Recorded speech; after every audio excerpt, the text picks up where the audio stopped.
দায়বদ্ধ ও জবাবদিহি সরকার প্রয়োজন বলে মন্তব্য করেছেন বিএনপির স্থায়ী কমিটির সদস্য আমির খসরু মাহমুদ চৌধুরী।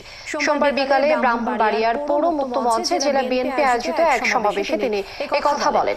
তিনি আরো বলেন, নির্বাচনের মাধ্যমে জনগণের সরকার প্রতিষ্ঠিত হলে আইন শৃঙ্খলা ও দ্রব্যমূল্য বৃদ্ধি এই সমস্যাগুলো ক্রমান্বয়ে একটি সহিংস অবস্থায় ফিরে আসবে।